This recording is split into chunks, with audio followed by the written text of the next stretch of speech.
لا الموضوع ده ما يعديش بالسهل، انا لازم اعمل عليه فيديو. بصوا يا جماعه، انا حاليا في امريكا، في شيكاغو، في شغل مع سفاره امريكا وكده. خلصنا الشغل من الصبح هلكانين، طلعت الاوتيل قلت انزل اتمشى شويه. صحابي قالوا لي هننزل معاك نتمشى مش عارف ايه، قلت لهم لا فيكس انا هنزل لوحدي. فاول ما نزلت حصل اللي انا متوقعه بالظبط، قابلنا واحد من اللي هم الهوملس اللي ما عندوش بيت ولا بتاع، وهنا عندهم مشكله في الهوملس فظيعه. فجاء قال لي اي نيد دولار برو، قلت له نو سوري مان اي دونت هاف. وكملت ماشي كده خطوتين بالظبط كده، ورحت واقف ببص ورايا لقيته سابني ومشي. يعني ايه تسيبني وتمشي؟ يعني ايه الاستغناء عني بالسهوله دي حضرتك؟ انا قلت لاصحابي ما يجوش على اساس ان انا عامل حساب ان انت هتمشي جنبي كيلو، تقول لي والنبي يا بيه عشان خاطري يا بيه، طب انا عندي عيال، طب والنبي، طب ربنا يحرسك، وبعدين في الاخر نتخانق وتشتمني واضيع شويه وقت اليوم يضيع على ما اطلع انام. انت ازاي تتخلى، ازاي تحترم مساحتي الشخصيه بالسهوله دي؟ خليتني اكلم صحابي ينزلوا اهو، والله الواد اهو، الواد واقف هناك اهو، خليتني انزل حد يمشي معايا. انا عامل حسابي ان في 2 كيلو همشيهم معاك هنسلي بعضينا. بعديها بشويه رحت عند الشارع لسه هعدي، ببص اتاري في اشاره عامله كده، احداث بقى احداث. ففضلت واقف مستني، انا مش فاهم يعني ايه الشارع فاضي ومش عارف اعدي، مش عارف اعدي الشارع فاضي بس انا مش عارف اعدي. قلت ماشي.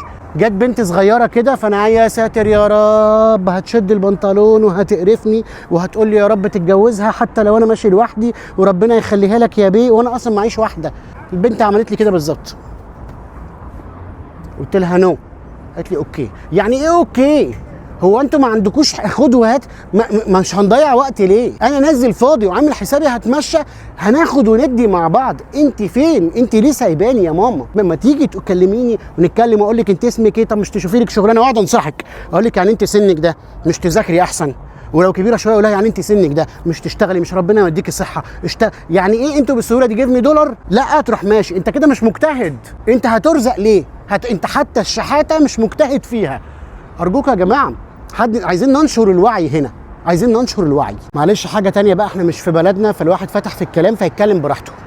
دلوقتي انا قالوا لي الساعه 9 الميتنج بتاعنا، هتنزل هتلاقي حد واقف مستنيك بعربيه والفيلم ده. فصحيت الساعه 9 ونازل بقى واقف كده قدام الاوتيل كده قدام اللوبي، مفيش اي حد واقف غير راجل ببدله تقريبا مدير الفندق، لابس بدله تقريبا من كونكريت، حاجه مش طبيعيه. بعدين انا واقف كده ومدير الفندق ده واقف وعمال يبص لي وانا ببص له.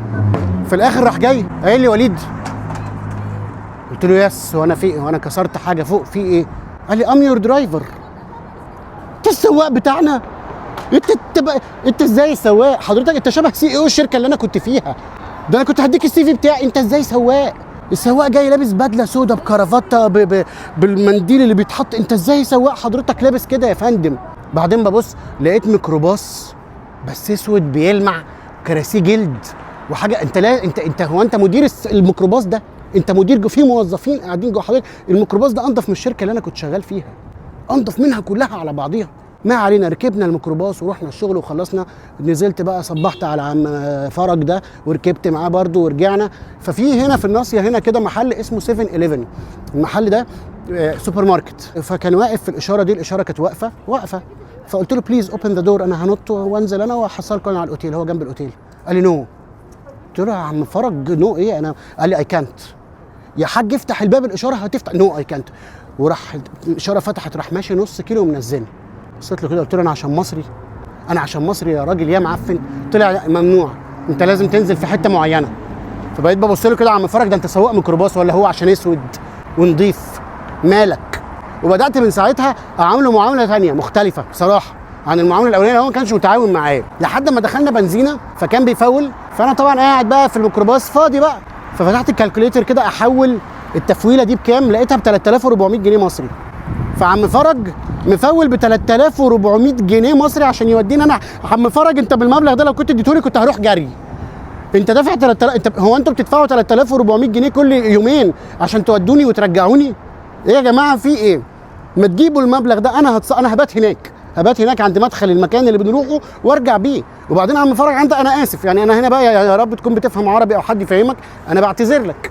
يعني انا لو اعرف ان حضرتك بتدفع هذا المبلغ عشان توديني وتجيبني، عمري حضرتك انا بصراحه كنت عايز انزل 7-11 اجيب عيش توست عشان ما اجيبش من الاوتيل لانه غالي. انت فاهم؟ انت دافع 3400 جنيه عشان العقليه دي، فاهم عم فرج؟ فانا بعتذر لعم فرج هنا وعايز افهم ايه اللي بيحصل هنا. انا عجبني الموضوع. وحاجه اخيره عايز اعرفها لعم فرج. عم فرج حضرتك راكب ميكروباص، فالسرعه اللي بتمشي فيها دي اقل من سرعه العربيات اللي حوالينا. انا لما سالته قال لي لا، ان انا نقل تقيل المفروض امشي اهدى. حضرتك انت فاهم غلط يا عم فرج، احنا عندنا الميكروباصات على الدائري بتمشي اسرع من العربيات. انا في مصر لما بحب اسهل على نفس الطريق وانجز بقطر ميكروباص عشان يخيط الطريق. عم فرج فك الكرافته والبدله. صباح الفل عم فرج، عبي بنزين 80 يا عم فرج ومشي امورك وشغل لنا طريق الشيخ. خلي السفريه تعدي على خير. عم فرج بليز، بليز يا عم فرج.